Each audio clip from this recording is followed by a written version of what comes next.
Good afternoon, ladies and gentlemen. Thanks for coming to the White House for your daily briefing. You think these are new? Maybe.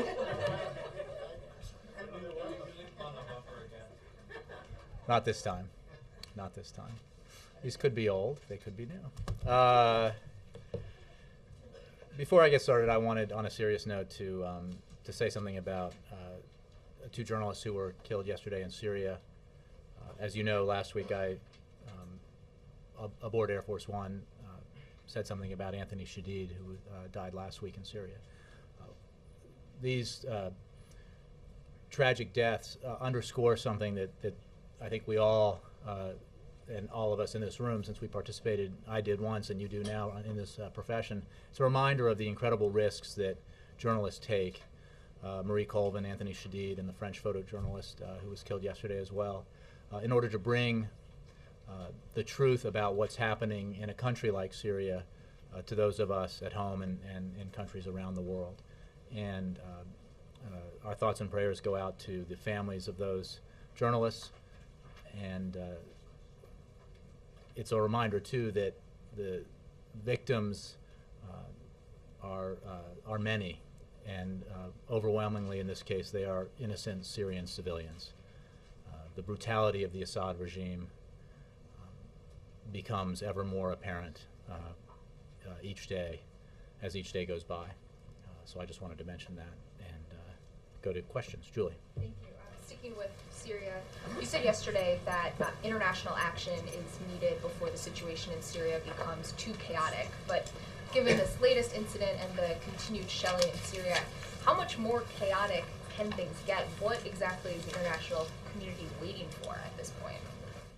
Well, the international community has acted through the resolution passed by the United Nations General Assembly. Unfortunately, Russia and China vetoed a resolution that would have passed through the Security Council. But there is overwhelming international support for the condemnation of Assad and his regime's atrocities and actions, and overwhelming support for the Syrian people. There is an ever-growing coalition of nations, if you will, who are part of the Friends of Syria that the United States is part of. And together we will continue to enhance the pressure on Assad, continue to help the opposition become more functional, continue to work to bring humanitarian assistance to the Syrian people, and continue to call on the international community collectively to take greater action to pressure Assad and to force him to relinquish power so that the Syrian people can have the democratic future that they deserve. When you talk about helping the opposition, the main opposition group said today that foreign military intervention may be necessary in order for humanitarian aid to make it into Syria, and I know you said yesterday humanitarian aid is needed. Would the U.S. support foreign military intervention for the purpose of getting humanitarian aid into Syria? Well, I think there's a useful comparative here to Libya. I'm often asked this question in using that comparison. And what we had in Libya when there was outside military intervention was a unified international community, a call for intervention by the Libyan people, the prospect of an immediate assault by Gaddafi's forces on an entire city, Benghazi, and the possibility that international military action could halt that and could limit or prevent the deaths of many, many thousands of Libyans. Each country in the region where we have had this kind of unrest is different, and certainly Syria is different from Libya in many of those particulars that I just laid out. We will work with the international community to provide humanitarian assistance. We will continue to press the international community to condemn Assad and his actions and to take action to further pressure and sanction his regime. Right now, and I was asked this yesterday, and I just want to make clear that we do not believe that adding to the militarization of Syria is the right approach. We believe that the right approach is for the international community to speak with one voice to pressure Assad and get him to relinquish power and to cease the brutal assault on his own people. Does that apply also to military intervention for the purpose of? Well, right now we believe that the appropriate action is a diplomatic, economic approach, the likes of which we're taking. If I could switch briefly over to the corporate tax proposal, when the president has rolled out other proposals from his State of the Union address, he's been out front in doing so, but today's proposal came from the Treasury Department and Secretary Geithner. Why not have the president out front? Why put this distance between he and the proposal today? Well, I certainly disagree that there's distance between the president and his Secretary of the Treasury. Tim Geithner has developed this proposal working with his team and the economic team here in the White House. The president, you should have by now, if not, you'll have it momentarily, has put out a full statement laying out why he believes this corporate tax reform that he and his administration is putting forward today is so important, why it fits into his overall blueprint for an America built to last, where everyone gets a fair shot and plays by the same rules. So the president's very committed to corporate tax reform, as he made clear at the State of the Union address last year in 2011. And he believes that this is an area where an opportunity exists, an opportunity to disprove the conventional wisdom that nothing can get done in an election year between a White House held by one party and a Congress largely controlled by the other. After all, there's a fair amount of consensus that simplifying the corporate tax code is a good idea, that broadening the base and lowering the rate is a good idea. President's put forward a proposal that does that, in doing that eliminates unnecessary and expensive subsidies and carved out special provisions for corporations like oil and gas companies that don't need them, that eliminates the carried interest rule that allows hedge fund managers and private equity investors or managers to pay a far lower tax rate on their income than firefighters and teachers and everyone probably in this room, and thereby creates a corporate tax code that allows American businesses to be more competitive globally, that incentivizes manufacturing in the United States, that takes away the incentive for companies to relocate overseas, and reverses that and creates incentives for companies to insource again in the United States, a trend the president believes is very important to our economic future. So he's very supportive of this proposal and hopes that Congress will see in this an opportunity to prove the critics wrong, to show that we can get things done this year for the American people. Reuters. Thank you, Jay. Picking up on the discussion of gas prices from yesterday, Mm-hmm. is it fair for the American voter or the American public to blame a president, in this case this president and his administration, when gas prices start going up so high? Look, I think this president, as I said yesterday, fully appreciates the impact of higher gas prices on average Americans trying to make ends meet. He talked about that yesterday in the event where he discussed the extension of the payroll tax cut. One of the reasons in both 2011 and now this year that cutting the payroll tax for 160 million Americans is so important is because it gives the average American family an extra $40 per paycheck, close to $1,000 per year, to pay for things like gasoline to fill up their tanks. So he's very aware of the impact that it has and fully understands the anxiety it creates. And he understood that when he was running for president back in 2008 when there was a spike in the price of oil. There has since been, as you know, last year and again this year, this is a recurrent problem.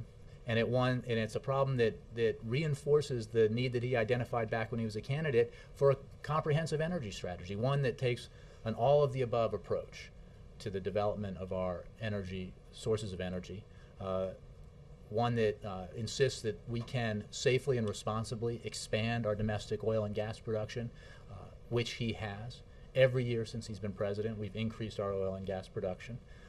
Every year since he's been president, we've decreased our reliance on foreign oil imports. And certainly every year since he's been president, he has made a focus of the importance of investing in alternative energy technology, because that combination is the one that will build a foundation for energy security in the future, so that we are not as vulnerable to the kinds of price shocks that we get when oil climbs as it is now. And as I said yesterday, we need to do the things that we can control to insulate ourselves from the things that we can't.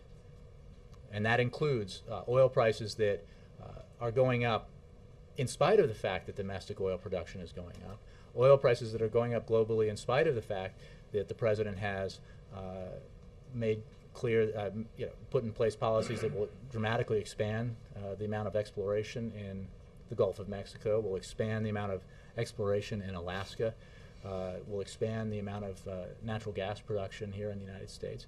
And yet these prices are going up, and that tells you that there are other things beyond our control, like unrest in the Middle East, or other factors like the growth of emerging countries such as China and India.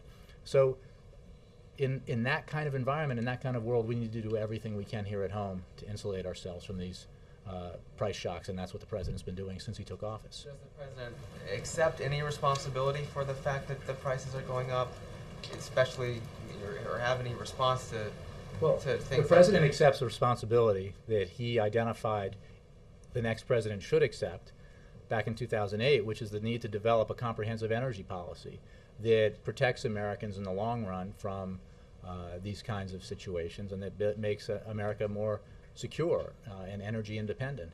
And that's the policy he's proposed. I think that if you're suggesting that there's responsibility for price hikes in the global, a rise in the global price of oil, it's certainly not because of anything he hasn't done to expand domestic oil and gas production, because he has taken significant action to expand American gas and oil production, and he will continue to do that. He will continue to do that as he takes action to, for example, as I mentioned yesterday, allow for the first nuclear reactor to be built in this country in 30 years, to increase our investments in alternative energy like biodiesel and wind and solar. I mean, he's an all of the above. His is an all of the above approach, and you'll hear a lot about that from him in coming days and weeks. But if a candidate like Rick Santorum says the reason these prices are going up is because of the president's dedication to the radical environmentalist movement. Again, I think it's incumbent upon those who report on random statements by politicians seeking office to compare them to the facts. And the facts are, as I've stated, oil and gas production in the United States has risen every year since the president's been in office. Oil production is now higher than it's been in 8 years. And this president is taking action to ensure that it continues to go up. Not least, and I think it's important to mention, and I don't know where various candidates for office are on this issue, but the president last year, through an agreement with major automobile manufacturers, had put into effect enhanced fuel efficiency standards that will save American families $1.7 trillion at the pump and cut oil consumption by 12 billion barrels. I think yesterday I said 12 million, and because 12 billion sounded like so much, and it is. And the fact is, that action alone did more to enhance our long-term energy independence than almost anything any president could do. Yes? In the briefing on the tax proposal, Secretary Geithner said that they're using this proposal today to move the process along, which, as you know, can take time. And he said it's designed so corporate tax reform could be done alone, but it might have to be done with individual tax reform, which will come after the presidential election. Given that, what is your time frame for really getting this done? Well, I would simply agree with Secretary Geithner that there is an opportunity here to do it alone or singularly with just corporate tax reform. The president has put forward a very specific framework of his approach, explains his approach to corporate tax reform. There is an opportunity, as I just said, because of apparent interest by both Democrats and Republicans to reform our corporate tax code, to take action now. There's no reason why Congress couldn't take this up. It is also the case that if Congress were to feel itself particularly bullish about the possibility of bipartisan cooperation, that they could take up individual tax reform. And the President's principles on individual tax reform are pretty clear as well. So there is, it's absolutely the case that you could do this by itself, or you could do it with individual tax reform.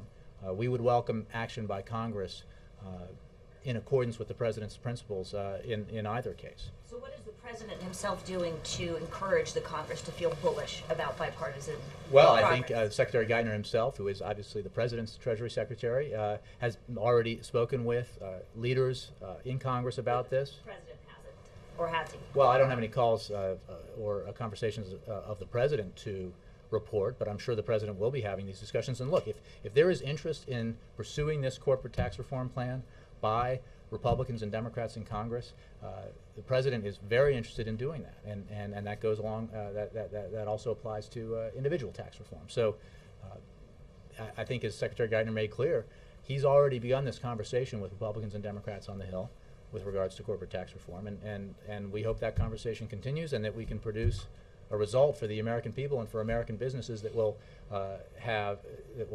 create the result of a lower tax rate for American businesses that will make them more competitive, a broader base to ensure that this reform doesn't add a dime to the deficit, and a situation where the American manufacturing sector, and in particular the advanced manufacturing sector, is further incentivized to grow, and where small businesses are where the environment is made easier for small businesses to deal with the tax code by simplifying the tax code for them, allowing them to, for example, expense up to $1 million.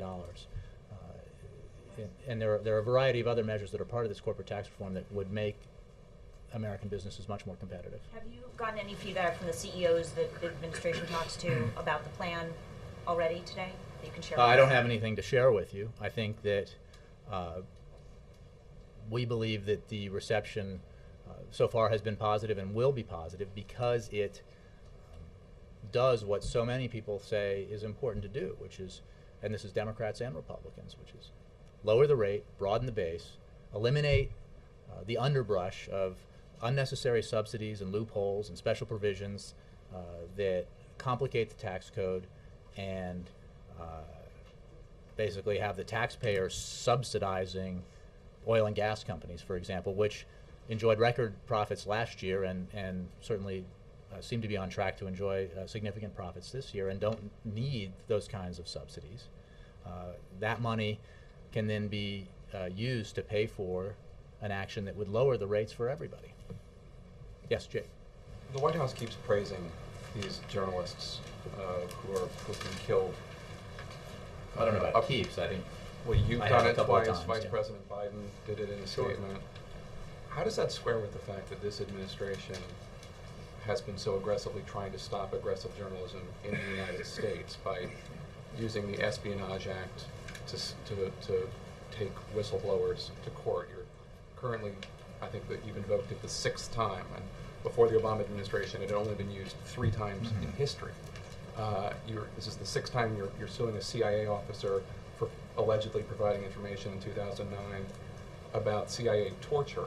Certainly that's something that's in the public interest of the United States. This administration is taking this person to court. There just seems to be a disconnect here. You want aggressive journalism abroad, you just don't want it in the United States. Well, I would hesitate to speak to any particular case for obvious reasons, and I would refer you to the Department of Justice for more on that. I think we absolutely honor and praise the bravery of reporters who are placing themselves in extremely dangerous situations in order to bring the story of oppression and brutality to the world.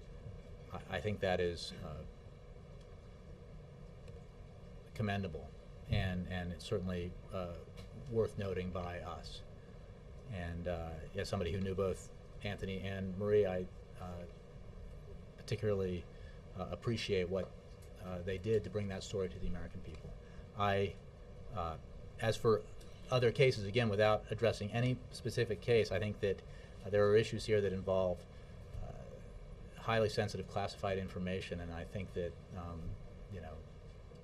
those are divulging divulging that kind of information is a serious issue, and always has been.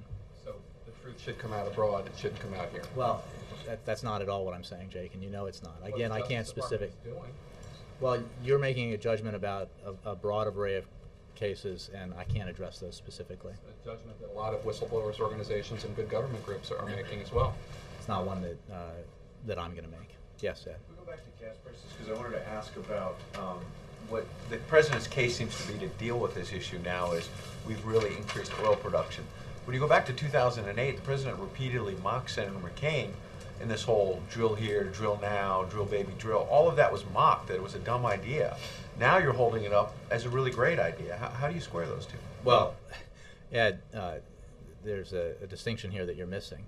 The president's approach has been to responsibly increase domestic oil and gas production. What he has never said, and what I attempted, I thought, to appropriately mock yesterday, was the idea that there are magic solutions, that you can put forward a proposal to cut the price at the pump in half, on a piece of paper with a couple of magic beans. It's just not realistic.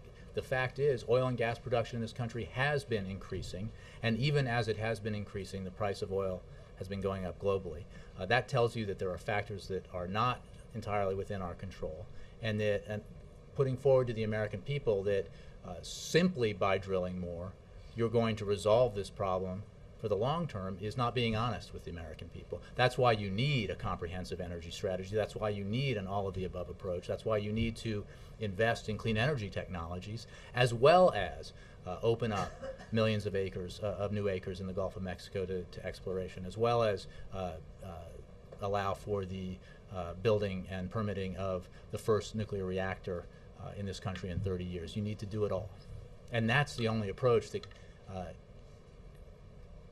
is responsible, and to suggest to Americans that there is some other way that you can wave a magic wand and cut oil prices and cut gas prices is simply not treating the American people with the kind of respect they deserve, because they know better. He didn't mock John McCain in 2008 on this issue. He didn't. I didn't say that. I said that then and now the president believes that there is not, that drilling alone was the way to resolve our energy security problems. It's not, as evidenced by the fact that domestic oil and gas production has increased every year that he's been in office, and yet oil prices, we experienced these spikes in oil prices.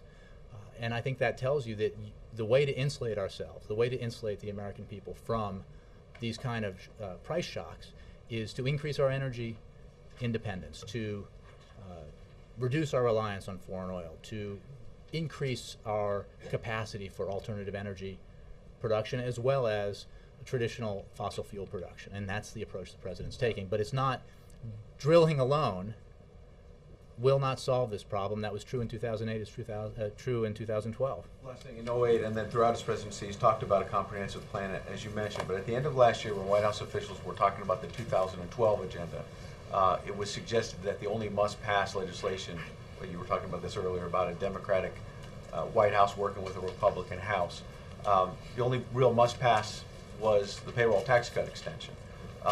So how can you now say that dealing with an energy plan now is something the president really wants to do, well, when in December you weren't talking about it? He has been talking about this consistently since he was sworn into office.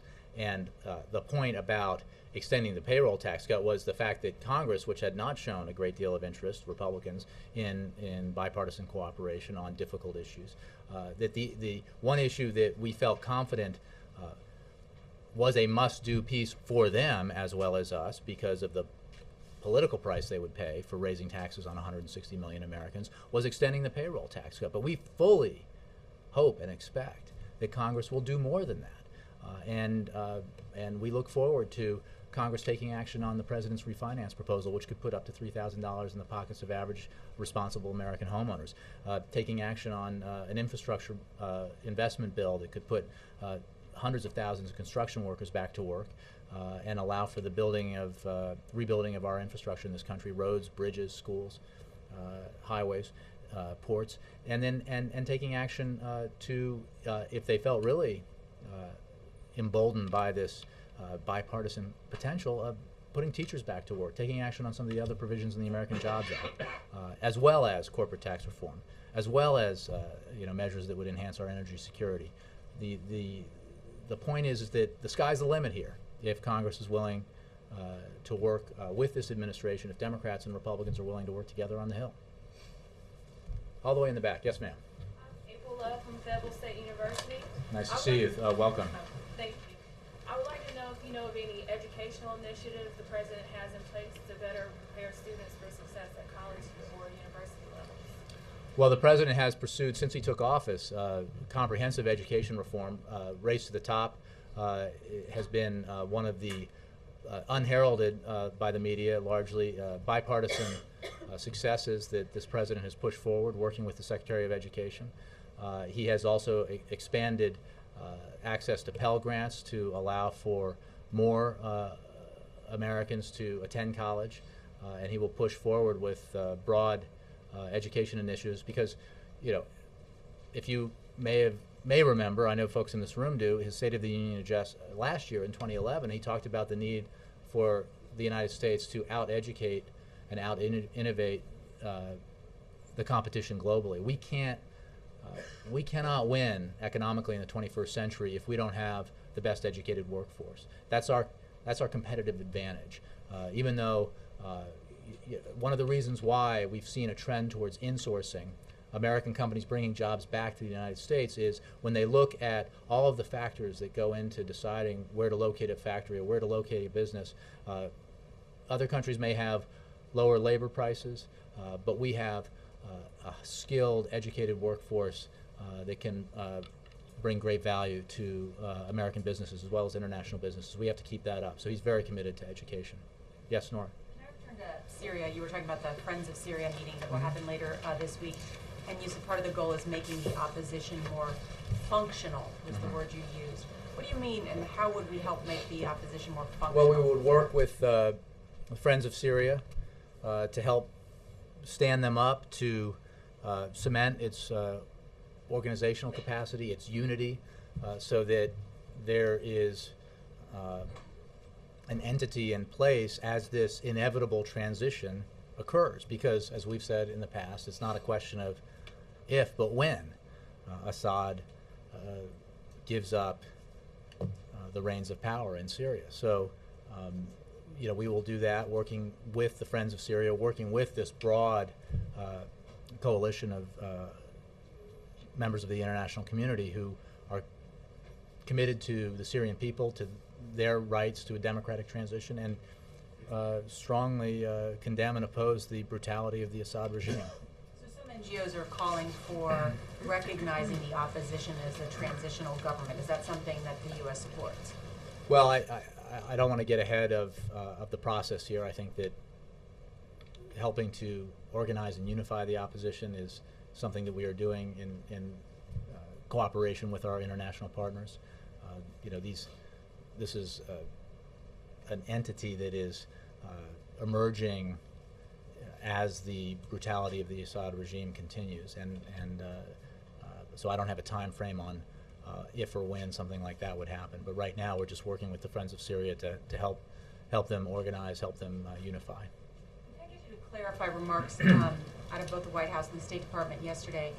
If pressure on Assad does not work, are we considering arming the opposition? I want to be clear that our position is that it is not appropriate now to contribute to the further militarization of Syria. What I said, and I think what was said in the State Department, was simply to make clear that we don't rule out additional measures if the international community waits too long and doesn't act decisively. But that is not, I'm not hinting at imminent action or change. Our position is that it is not appropriate to contribute to the militarization of Syria, that there is opportunity still now for this process to result in the departure from power of Assad and a democratic transition to begin to take place. There are estimated 100 civilians that were killed in the city of Homs yesterday. Why would we intervene on behalf of the rebels in Libya and not help those in Syria? Well, that's an excellent question, and I attempted to answer that a little bit earlier, but you asked it more directly, so I'll try to address it. The comparative is useful in that it demonstrates why it is important to not have a one-size-fits-all approach, because the situations can be different, even though the broader unrest in the region obviously is similar or reflects an overall trend in the region.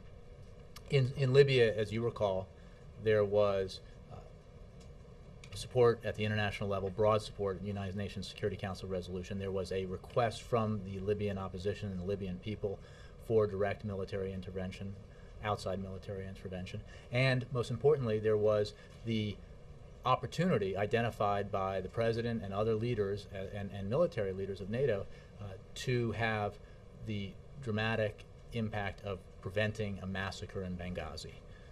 There was a city coming under assault by Gaddafi forces. And the situation in Syria is different in all of those particulars that I just laid out. Again, we're not ruling stuff out in the future, ruling actions out in the future, but right now we believe that the right approach is not to contribute to the militarization and to pursue a path of pressuring Assad, isolating Assad, and furthering along the process that will ultimately lead to him stepping down or no longer being in power. And then finally, would we support and help establish a safe haven within Syria? Well, again, we don't believe that military action is the right course. Militarization, contributing to the militarization of Syria is the right path. Right now, we are, through humanitarian assistance and pursuing the provision of humanitarian assistance, pursuing the international effort to assist the opposition in organizing itself and unifying itself. But in terms of a military action to secure a part of the country, that is not currently a policy we're pursuing. Yes? Jay, thanks.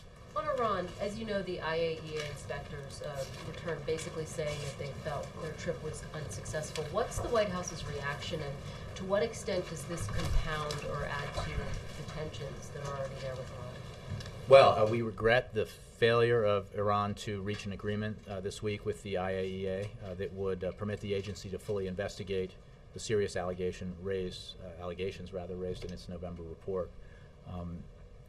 It's important to note that the IAEA maintains regular access to both of Iran's enrichment facilities at Qom and Natanz. The IAEA was seeking additional access. That's what this visit was about, in line with Iran's safeguards obligations to sites and facilities where Iran is suspected of conducting work related to weaponization activities. So unfortunately, this is another demonstration of Iran's refusal to abide by its international obligations. We will continue to evaluate, working with our P5+1 partners, the letter in response that we received from the Iranians in response to Lady Ashton's letter about the possibility of engaging in talks. But this particular action by Iran suggests that they have not changed their behavior when it comes to abiding by their international obligations. On the tax reform plan, as you know, Republican presidential candidate Mitt Romney is giving his own economic speech today in which he's going to talk about his tax reform plan. He was initially going to give that speech on Friday, and he moved it up. But was the timing of today's announcement in any way meant to preempt the unveiling of that speech? Well, no. In fact, I think what we've been saying for quite some time now that our corporate tax reform proposal would be put forward at the end of the month, within roughly within the time frame of the submission of the budget. So we've kept to that schedule, and perhaps others are timing their announcements around ours. But this is something that Secretary Geithner's been working on with the White House economic team, the Treasury team for quite some time, and we identified this time period as a time to release it a number of weeks ago. And also, tonight is 20th Republican presidential debate, potentially the last presidential debate. Given that, will the president watch tonight? I know you've said he hasn't in the past. Does he have any plans to watch this final? So the question is, why is this night so different from any other?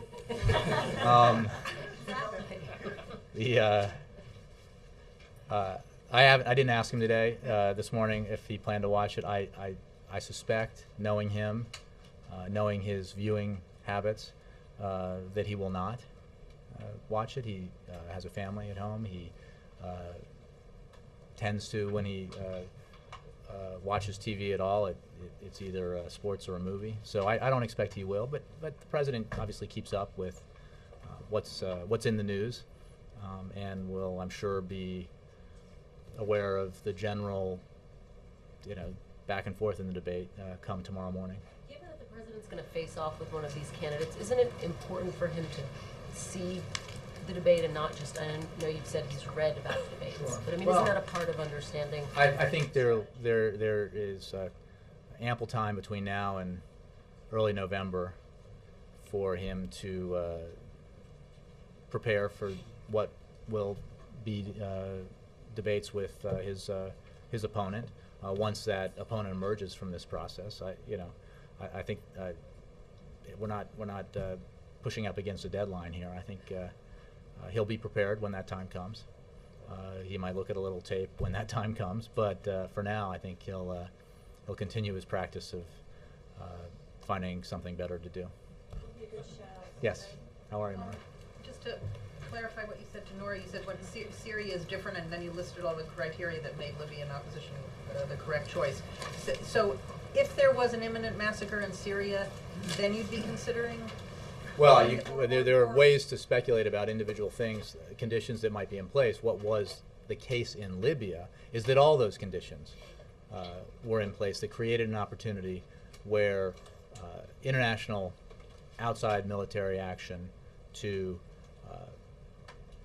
prevent the slaughter of civilians, to enforce a no-fly zone, was an option that the international community could take. So my point in making that comparison is that it was that set of circumstances that made that option achievable, and that is the one the president pursued with many international partners, very importantly, including countries from the region. So I'm just making the distinction because it's easy to say, well, you did this in that country, why don't you do it in this? And it's important to recognize the different circumstances. You're saying right now none of those things are the Well, there case. was not a United Nations Security Council resolution passed. There is a different military situation on the ground, if you will, and just different circumstances in general. Okay, and also to follow up on Jessica's question about tax reform, you said that the president's principles on individual tax reform are as clear as well. Does that mean he also wants to lower rates and broaden the base there too?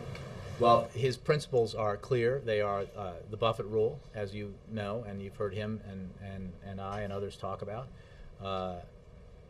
You haven't heard I talk Tax about hike, it. You've that's heard not me really- talk about it. That's Let not me really just tax correct my reform, grammar though. here. Well, certainly it is. It's Taxes on one individual. No. It's ensuring that millionaires and billionaires don't pay a lower effective tax rate than average working Americans. He has made clear that his approach to tax reform would ensure that those making under $250,000 a year will not see their taxes go up. That is a principle. He is committed to the expiration of the high-end Bush tax cuts. So the set of principles that he's put in place in terms of the individual tax code could very easily be translated into individual tax reform. So he's spoken at length about the individual tax code, and he has put forward a framework for corporate tax reform. Obviously, this is the kind of thing when people ask me about why, executive actions and we can't wait, this is the kind of thing that a president can't do on his own. He needs congressional cooperation, and he looks forward to having it. Well, what I'm confused about, you just listed the president's views on certain tax policies. When people say tax reform, they generally mean broadening the base and lowering rates. That's not what you're talking about when you talk about individual tax reform, the way you are with corporate tax reform. Well, I'm not sure I agree with your premise that tax reform follows that formula. That is the formula. That is the formula that applies to the president's approach, and which is an approach shared by many others to corporate tax reform. The approach that the president has taken on individual tax rates is that we should not have a tax code that's skewed to benefit through the carried interest rule or other itemized deductions, other means that allow for millionaires and billionaires to pay a lower effective tax rate than average Americans. He does not believe that folks earning up to $250,000, families earning up to $250,000 should see their taxes go up. He does believe that those making more than $250,000 should see their taxes go up because the unaffordable Bush tax cuts for high-income Americans need to expire at the end of the year. Right, but given those principles, does he believe in broadening the base and lowering rates in general, keeping all that progressivity you just mentioned?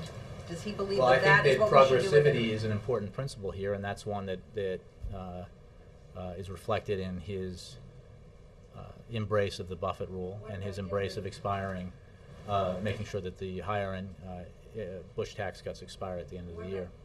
Broadening the base and getting rid of deductions, because the president has Well, the added a president lot has of put, deductions. but the president is, yeah, let me get some others here. I think, Mara, you know, we have put forward proposals in the past, last summer and fall, that included limiting itemized deductions for high-income Americans. That's a way of broadening the base. Eliminating the carried interest rule is a way of broadening the base so that hedge fund managers who are simply earning income don't pay at a capital gains rate, they pay at an income tax rate. So I think this president's put forward both on paper and through speeches quite a bit of information about his approach to individual taxes. Laura. On corporate tax reform, are you comfortable with the idea that while you are closing certain corporate loopholes, your proposal does in its own way pick winners and losers, in the sense that there are new advantages for manufacturers and clean energy makers?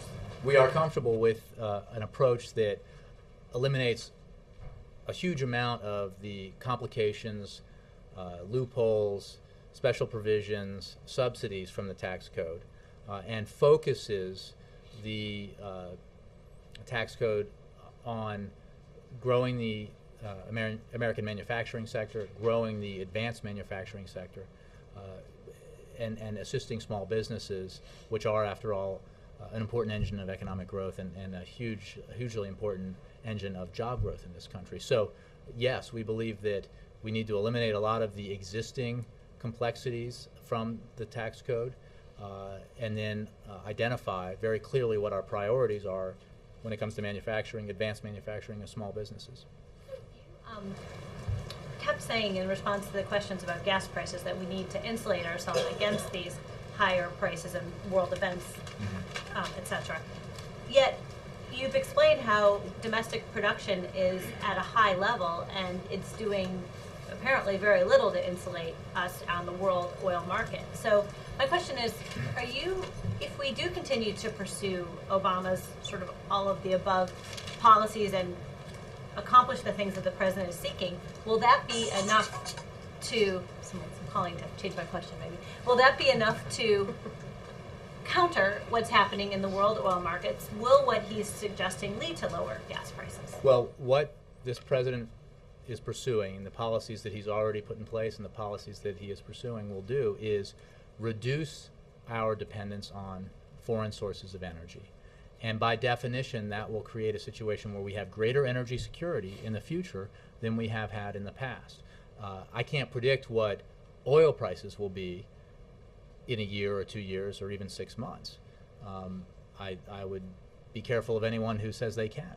But what we can do through policy is increase our domestic production of oil and gas, increase our overall domestic sources of energy, including alternative energy, and thereby insulate ourselves from some of the shocks that come in the future. But that doesn't mean that's what we know. For example, if through the car rule, the enhanced fuel efficiency standards that the president put into place, is that we will save $12 billion of oil because of that. Barrels, sorry. 12 billion barrels of, it's the second time I've blown it. Thank you, Mr. Henry.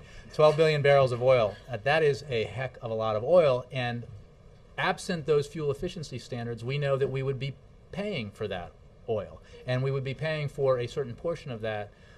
We would be paying foreign providers of that oil. So these are important steps that we can take to insulate ourselves from energy shocks in the future. You're shaking your head, but it's absolutely logical here. The less we rely on foreign oil, the less dependence we have, the more energy security we have. But is that true? Do you, if we increase domestic oil production, doesn't it just go on to the world market with all the rest of the oil? I think It does very little the to more that we increase domestic oil and gas production, understanding that increasing domestic oil and gas production alone won't solve our energy challenges, it will mean that we can continue to reduce, hopefully, our imports of foreign oil, reduce our reliance on foreign oil, and thereby, when you have problems in a region of the world that produces oil, you are the effect on your own production is your own dependence on that. The reduction in your dependence on that insulates you from some of that shock. to lower gas prices? You know, I'm not going to predict gas prices. What I know is that it increases our energy security. Yes.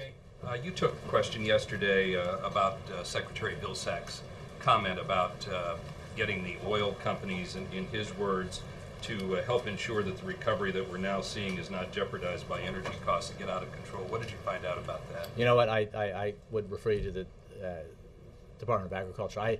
I think what our approach has been is to, through the policies that I've been describing several times now, to work with domestic oil and gas companies to ensure that more millions and millions of more acres are available. Does that mean millions of acres are available for exploration in the Gulf and in Alaska and other places? We work with manufacturers in a variety of ways to ensure the smooth operation of a system here that provides oil and gas products to American consumers. But I don't think it was anything more specific than that. Any specific concerted new effort to get them to try to put a lid on prices? No, and I think that should not be interpreted that way. I think this was more about the fact that we have a lot of consultation and dialogue to ensure that the overall system that produces and supplies American consumers is operating smoothly. In the Florida speech tomorrow, is he going to specifically address the current price situation? Is there going to be any kind of reassurance for people in this speech, which apparently is going to focus on energy? Well, he will talk about the need to take an all-of-the-above approach.